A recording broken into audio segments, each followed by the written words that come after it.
Hello everyone, welcome to today's episode of the Daily Nature Journal. Now today I've come to Seaton Front again. It's a beautiful clear day. I can see a cormorant popping in and out of the water.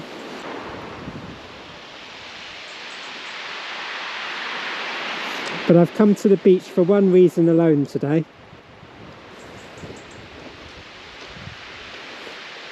And that's to gather Coltsfoot.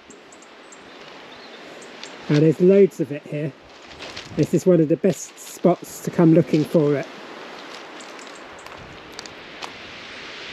It likes it here right at the edge of the cliffs, and even though recently there's been various cliff falls, it always seems to find its way out from underneath. So I want the Coltsfoot for pressing and for ink making. I'm going to have a go at making some ink with this. I've seen examples online that it comes out kind of a wonderful minty greeny yellow colour. Already there's hoverflies enjoying it. So I don't want to take too much. This is a good area to be taking it from. There's quite a lot of it. And it carries on all the way along the edge of the cliffs here. This is the leaf of the Coltsfoot, and this comes out after the flowers usually, and that's what gives it one of its common names, sons before fathers. It's one of my favourites and I always come looking for it in February.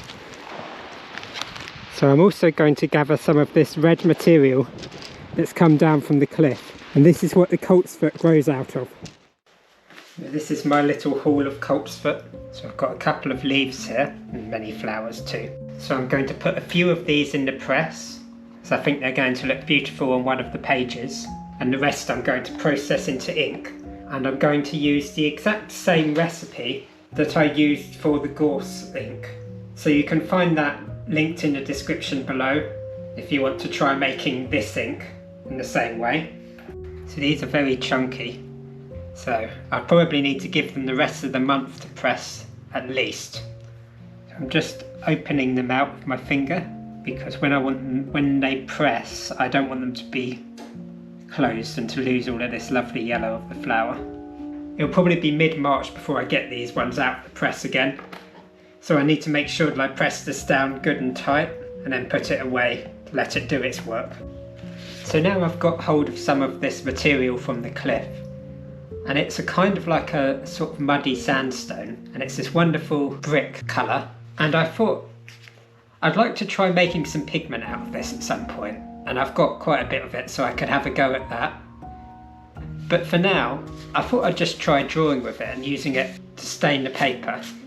And I tried it out here on this test strip, and it seems to work quite well. So I'm going to have a go at that. I'm going to give my pressed Coltsfoot something to grow out of, just here at the bottom. So I'm just going to try this, see what happens. And it falls apart pretty easy. So it certainly works. It's almost like a kind of really crumbly pastel. Just use my finger on it a little bit. I'm just using my nail. I don't want to have bits of it stuck to the page. I just want to have the powder. So this sort of random experiment of let's draw with the cliff actually works really well. Now I've got kind of a seed bed of my Coltsfoot to grow out of, and I've just made it by plucking up some of the rock from the cliff.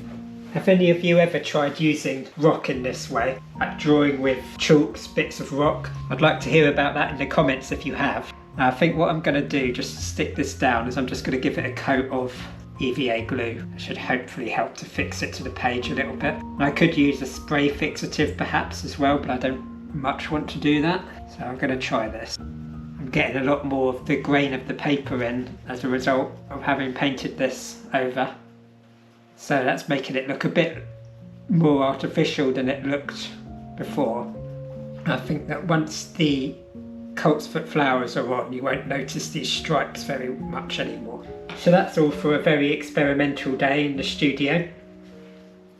I've got my Coltsfoot flowers steeping in the jam jar ready to go for boiling off tomorrow, and I've got a seed bed prepared for them in my journal and the flowers pressing in the press. So overall a good day of foraging and creating.